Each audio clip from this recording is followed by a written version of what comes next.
सबसे पहले आपको जानना और समझना ये जरूरी है कि सीडीआर कब निकाला जाता है और क्यों निकाला जाता है और किस व्यक्ति का निकाला जाता है। क्या किसी का भी निकाल दिया जाता है? कोई भी व्यक्ति उठेगा और जाकर के आपका सीडीआर निकाल लेगा? तो जी नहीं, आज ये सभी चीज़ आपका क्लियर होने वाला है। तो कहते हैं सर हम अपने जो है कि हम अपने भाई से बात करते हैं, हम अपने भाई से बात करते हैं और मेरा पति हम भाई बहनों के संबंध पे जो है कि शक करता है। भाई बहनों का जो एक पवित्र संबंध है उस पे हमारा पति शक करता है, कहता है मैं सीडीआर निकाल के उसके बाद में जैसे होगा वैसे निपट लूँगी। जो आपके मन में ये सवाल है जो आप लोग बार बार पूछते हैं कि भाई, पिता, माता, दोस्त, ये वो जो है कि इसका जो है कि सीडीआर निकालने वाले हैं, कह रहे हैं सीडीआर निकाल हम तुम्हें फंसा देंगे, ये कर देंगे, वो कर देंगे। वीडियो में दोस्तों आज की वीडियो हम जानेंगे कि क्या कोई भी व्यक्ति किसी भी व्यक्ति का सीडीआर निकाल लेगा या नहीं। क्योंकि इस मामले में सीडीआर के मामले में बहुत से लोगों के अंदर भ्रम है। किसी भी व्यक्ति ने कह दिया है कि हम तुम्हारा सीडीआर निकालने वाले हैं, हम सीडीआर निकाल के तुम्हारे ऊपर FIR करेंगे क्योंकि गलती तुमने की है। वो व्यक्ति घबरा के तुरंत वीडियो जब देखते हैं तो तत्काल वो कमेंट करते हैं। क्योंकि सीडीआर के ऊपर मैं पहले कई वीडियो बना चुका हूँ और उस पर तमाम प्रकार के कॉमेंट आते हैं। कितनी बहनें हैं वो कहती हैं कि मैं अपने भाई से बात करती हूँ, मेरा पति मेरे ऊपर शक करता है, वो बोल रहा है कि मैं सीडीआर निकलवाऊंगा और सीडीआर निकलवा के जिस व्यक्ति से बात करती है उसके ऊपर मैं केस करूँगा, उसके ऊपर रिपोर्ट करूँगा। ऐसे सब तमाम प्रकार के जो मामले हैं सीडीआर को लेकर के तमाम कमेंट आते रहते हैं। और तत्काल में इस पे बेंगलुरु हाई कोर्ट ने क्या डिसीजन दिया है उस पर भी हम चर्चा करेंगे। उस चर्चा के माध्यम से, उस फैसले को जानने के बाद में आपके मन से सभी प्रकार की डाउट क्लियर होने वाले हैं। किसको लेके? सीडीआर को लेके। क्योंकि सीडीआर को लेके जितना लोगों के अंदर भ्रम है, जितना उसके प्रति लोगों के अंदर भ्रम है और जितना लोग उसको लेकर के लोगों को डरा के धमका के उल्टे सीधे काम करवाते हैं, तो आज आपके अंदर से सभी चीज़ें जो है क्लियर होने वाली हैं। सभी चीज़ें आपके अंदर क्लियर होंगी, सभी डर आपके अंदर से जो है क्लियर होगा। क्योंकि ऐसे तमाम हमारे पास में कमेंट आते रहते हैं, तमाम लोगों ने व्हाट्सअप किया, तमाम लोगों ने इस पर कई प्रकार के सवाल किए। सीडीआर को लेकर के मैंने पहले कई वीडियो बना दिया है। उन वीडियो को देखने के बाद भी सबसे बड़ा सवाल ये लोगों के सामने खड़ा होता है, क्या कोई भी व्यक्ति मेरा सीडीआर निकाल लेगा और मेरे जो है कि जो मैंने बातचीत किया उसको रिकॉर्ड कर लेगा? तो आज इस वीडियो में सभी चीज़ में क्लियर करने का पूरा ही कोशिश करूंगा। सबसे पहले आपको जानना और समझना ये जरूरी है कि सीडीआर कब निकाला जाता है और क्यों निकाला जाता है और किस व्यक्ति का निकाला जाता है। क्या किसी का भी निकाल दिया जाता है? कोई भी व्यक्ति उठेगा और जाकर के आपका सीडीआर निकाल लेगा? तो जी नहीं, आज ये सभी चीज़ आपका क्लियर होने वाला है। क्योंकि सभी व्यक्ति का सीडीआर सभी व्यक्ति जाके नहीं निकाल सकते हैं। जब किसी व्यक्ति के ऊपर ऐसा लगता है कि ऐसा कोई कार्य कर रहा है, ऐसा कोई काम कर रहा है जिससे कि देश हित में नहीं है, देश की सुरक्षा को खतरा है या देशद्रोह का काम कर रहा है, उस व्यक्ति के ऊपर जांच एजेंसियां जो है कि निगरानी रखती हैं, उसके फ़ोन को टेप करती हैं, ना कि वो किसी का भी टेप कर लेती हैं। और इसको भी टेप करने के लिए उनकी विशेष अधिकारियों से अनुमति लेने की जरूरत पड़ती है। ऐसा नहीं कि वो किसी भी व्यक्ति का रिकॉर्डिंग करना स्टार्ट कर देंगे। अब यहाँ पे ये चीज़ आता है, तो अब यहाँ पे एक चीज़ क्लियर आप समझिएगा कि सीडीआर कब निकाला जाता है या किसी व्यक्ति का जो है वॉइस रिकॉर्डिंग कब होती है। सीडीआर तभी निकाला जाता है जब किसी गंभीर परिस्थितियों में ऐसा लगता है कि किसी व्यक्ति की हत्या हुई, उस हत्या में आप शामिल नहीं थे पर वहाँ पे आपका नाम लिया गया, तो उस समय जहाँ आप थे, मान लीजिए कि किसी व्यक्ति की हत्या हुई और उस हत्या में आप वहाँ पे नहीं थे, या कहीं पे चोरी हुआ उसमें आपका नाम आ गया है और उस चोरी के समय आप वहाँ पे नहीं थे, उसमें आप कहीं और थे, तो ऐसे सब मामलों में सीडीआर निकालने की जरूरत पड़ती है। ना कि किसी की बातचीत का आप सीडीआर निकालना स्टार्ट करें। यहाँ तक आपको जानना होगा, यहाँ तक आपको समझना होगा कि किसी भी व्यक्ति की वॉइस रिकॉर्डिंग यानी जो बातचीत हुई उसका भी रिकॉर्डिंग करना अपराध है। इंडियन टेलीग्राम एक्ट 1885 के अंतर्गत किसी दो व्यक्ति के बीच में अगर बातचीत होती है और दोनों व्यक्ति ने किसी एक दूसरे की अनुमति के बगैर अगर उसकी बातों को रिकॉर्ड किया है तो वो निजता का हनन माना जाता है। अगर आप उसके खिलाफ जाकर के रिपोर्ट करते हैं, उसकी शिकायत करते हैं, तो उसके ऊपर कानूनी कार्रवाई हो सकती है और कानूनी कार्रवाई जब होती है तो उसके कारावास की भी सजा होती है। ठीक, अब यहाँ पे बात आती है कि कुछ लोग ऐसे कमेंट करते हैं कि सर मैं अपने फ्रेंड से बात करता हूँ, उसके पिताजी को पता चल गया है और उसके पिता जो है हमारे सीडीआर निकालने की फिराक में है, वो सीडीआर निकाल के कह रहे हैं हम तुम्हें फंसा देंगे।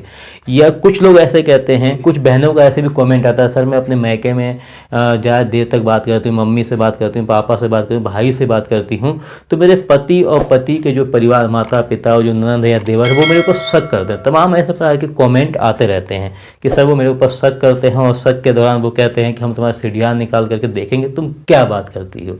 ये सभी तमाम ऐसे उल्टे पलटे कमेंट आते रहते हैं, और उल्टे पलटे कमेंट भी नहीं, हम बोल सकते हैं जैसा लोग उनको धमकाते हैं वैसा वो कमेंट करते हैं। तो अब हाँ, हम जानेंगे कि बेंगलुरु हाई कोर्ट ने इस पर क्या डिसीजन दिया है, किसी थर्ड पार्टी को लेकर के बेंगलुरु हाई कोर्ट ने क्या इस पर डिसीजन दिया है, और इसको जानने के बाद में आपके मन से ये डाउट जो है क्लियर हो जाएगा कि सीडीआर निकालना सबके बस की बात नहीं है और सबका सीडीआर नहीं निकलता है। तो यहाँ हम देखेंगे, पत्नी के प्रेमी का मोबाइल का रिकॉर्ड मांगना निष्ठा का हनन, किसने कहा है? कर्नाटक हाई कोर्ट ने। पत्नी के प्रेमी का मोबाइल का रिकॉर्ड मांगना निष्ठा का हनन है। तो ये चीज़ हाँ, ये समझिएगा, ये भी एक शक वाला ही बीमारी थी। मतलब एक पति को शक था कि मेरी पत्नी का जो प्रेमी है वो कोई और है, मैं नहीं, मेरी पत्नी जो है मुझसे अधिक किसी और को मानती है। ये मामला था, ये मामला आपका जो था बेंगलुरु की फैमिली कोर्ट में था।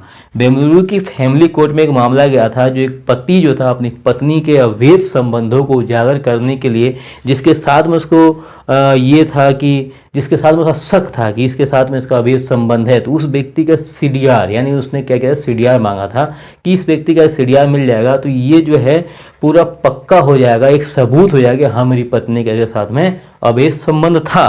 पर इस पे क्या होता है कि इस पे हाई कोर्ट ने क्या मतलब फैसला दिया और क्या टिप्पणी किया, वो सभी चीज़ें मैं आपको बताऊंगा, बस वीडियो के अंत तक बने रहेगा। ऐसे तमाम कमेंट आते हैं कि सर मैं किसी लड़की से बात करता हूं और उसके जीजा या उसके भाई या उसके पिता या उसकी माता जो है वो ये कह रहे हैं कि हम जो है तुम्हारा सीडीआर निकाल के तुम्हारे ऊपर केस कर देंगे, उल्टा तुम्हारे ऊपर एफआईआर कर देंगे और तुम हमेशा के लिए जेल चले जाओ, हमेशा के लिए तुम फंस जाओगे। ठीक है, यहाँ पे दूसरा क्या है कि बहुत कहते हैं हम अपने भाई से बात करते हैं और मेरा पति, हम भाई बहनों के संबंध पे जो है कि शक करता है, भाई बहनों का जो एक पवित्र संबंध है उस पे हमारा पति शक करता है, कहता है मैं सीडीआर निकाल के उसके बाद में जैसे होगा वैसे निपट लूँगी। अब वही सब मामले, वही शक की जो बीमारी है वो बेंगलुरु की फैमिली कोर्ट में पहुंच जाती है। जब बेंगलुरु की फैमिली कोर्ट में पहुंच जाती है, मामला ये पहुंचता है कि दंपत्ति के बीच 2018 से बेंगलुरु की फैमिली कोर्ट में मामला चल रहा था। फैमिली कोर्ट ने 28 फरवरी 2019 को तीसरे व्यक्ति का मोबाइल टावर रिकॉर्ड तलब करने की अनुमति दी। तीसरा व्यक्ति कौन था? तीसरा व्यक्ति वो था जिस व्यक्ति में पति को शक था कि मेरी पत्नी का इस व्यक्ति से अवैध संबंध है। ठीक है, तो उस व्यक्ति का क्या किया, बेंगलुरु फैमिली कोर्ट ने क्या किया, 28 फरवरी 2019 को उसी तीसरे व्यक्ति को जिसके ऊपर उसके पति को शक था, उसके मोबाइल टावर रिकॉर्ड को तलब करने की अनुमति। जब ये मोबाइल टावर रिकॉर्ड को जब तलब करने की अनुमति दी गई, उस तीसरे व्यक्ति ने क्या किया कि बेंगलुरु की हाई कोर्ट में याचिका दायर कर दिया। और बेंगलुरु की हाई कोर्ट में याचिका दायर किया तो उसकी याचिका को स्वीकार करते हुए जस्टिस एम नागप्रसन्ना जी ने जो टिप्पणी की वो आप देखिए। उसने क्या टिप्पणी की? कर्नाटक हाई कोर्ट ने कहा कि किसी नागरिक को अपने परिवार, विवाह और अन्य संबंधों की गोपनीयता की रक्षा करने का अधिकार है। अपने परिवार और विवाह और अन्य संबंधों की गोपनीयता की रक्षा करने का उसे पूरा ही अधिकार है। सूचनात्मक गोपनीयता भी निजता के अधिकार का अहम हिस्सा है। सूचनात्मक, ठीक है, मतलब जो बातचीत हमारे आपके बीच में मोबाइल के द्वारा होती है उससे भी गोपनीय रखने का उसे पूरा अधिकार है।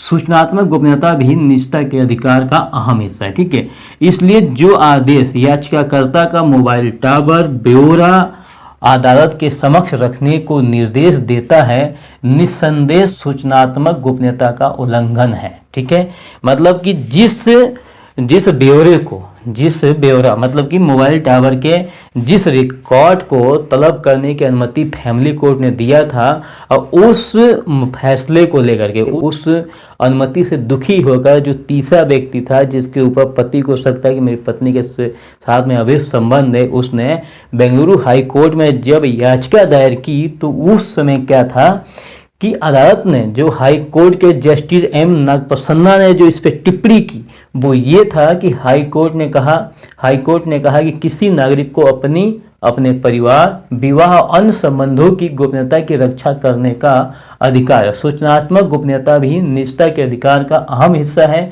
इसलिए जो आदेश याचिकाकर्ता का मोबाइल टावर ब्यौरा अदालत के समक्ष रखने को निर्देश देता है, निस्संदेह सूचनात्मक गोपनीयता का उल्लंघन है। और ये टिप्पणी करते हुए उस फैसले को रद्द कर दिया गया। किस फैसले को रद्द किया गया?